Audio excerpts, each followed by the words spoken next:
So you just got an Insta360 and you have a motorcycle and you're trying to figure out how to mount this camera on your bike. Well, if you're like me, you spent hours and hours researching a whole bunch of videos trying to figure out the best way to mount it.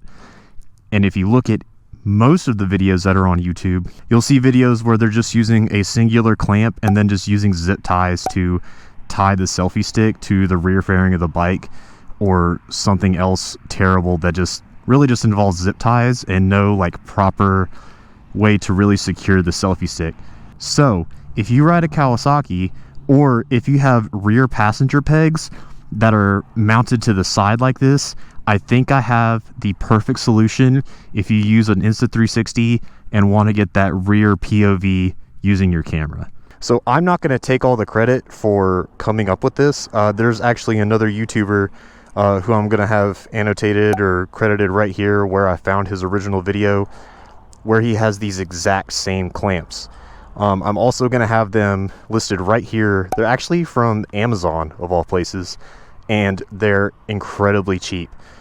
They're really designed originally for light bars on trucks, but if you ride a 636 or any Kawasaki that uses these bolts for your passenger pegs, these bolts fit exactly through these brackets and line up perfectly to have a selfie stick mounted to the back of your bike.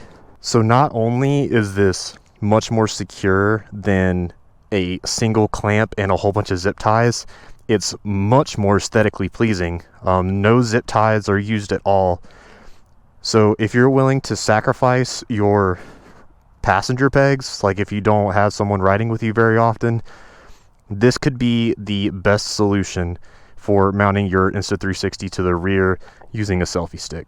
So I'm also going to show some video with the Insta360 from this POV, how it looks, how it sounds.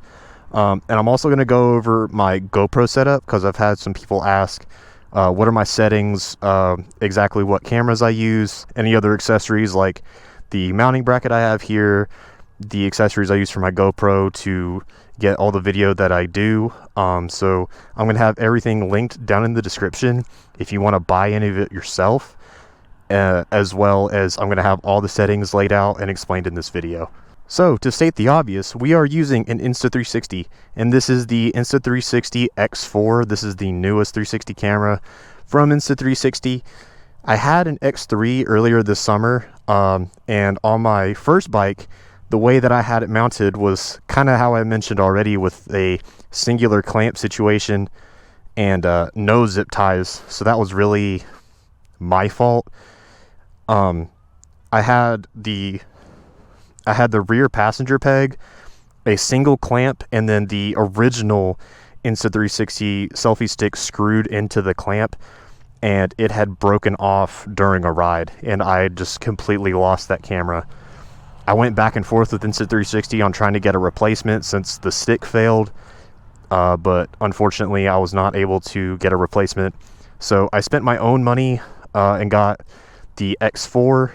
So kind of a win, mostly a loss, because you know that was a lot of money I spent on the original X3, and now I've got a whole new setup, the X4. I also got the upgraded selfie stick, which is the Action Invisible selfie stick, which is made out of carbon fiber, a lot lighter and a lot more rigid than the original selfie stick. And as for the settings on the Insta360 itself, I'm currently just running it at 4K 60.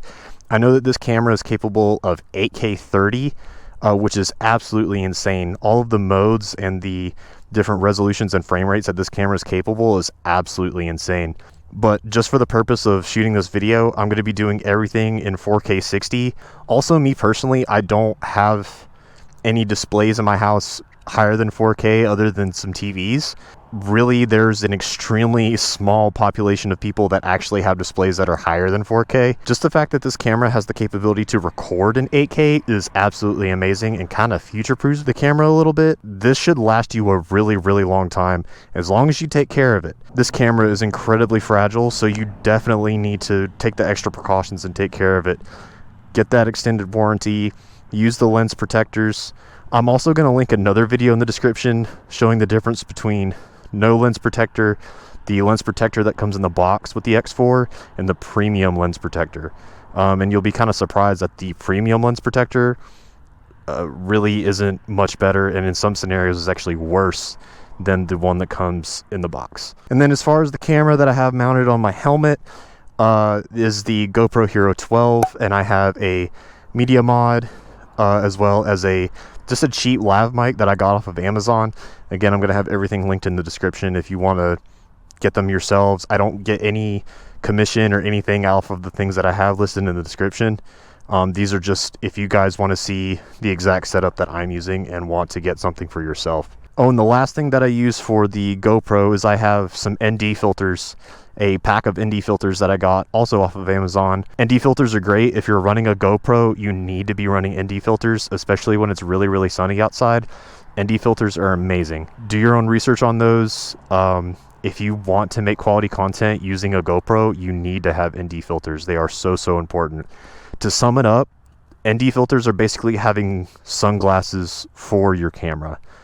It really helps with color, and I've noticed a significant improvement in videos with the GoPro while using ND filters. I'm also using a chin mount that's designed specifically for my helmet. Also going to have chin mount linked down below.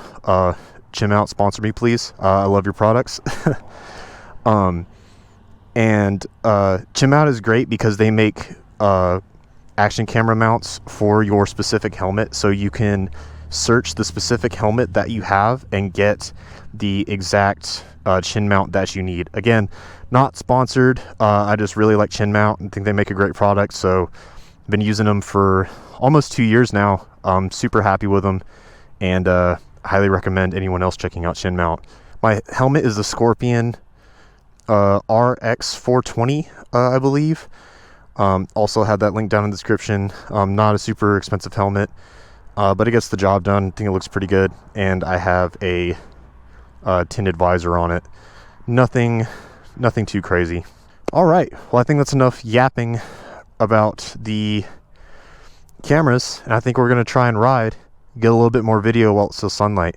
But yeah, everything I'm gonna be using just the Insta360, so enjoy the video, and I hope this was helpful for you guys. All of the rear POV shots are going to be obviously recorded with the Insta360. Anything first person is going to be using my GoPro. So I hope you guys enjoy the rest of the video. If you found this helpful, please leave a like. And again, all of the products that I mentioned are going to be linked down in the description. So if you ride a Kawasaki, or if you have side mounted passenger pegs and you run an Insta360, I hope this is going to be the solution for you, because this was the long awaited solution for me that I wish I had found a long time ago. So enjoy the rest of the video, and let's go ride while it's still daylight out.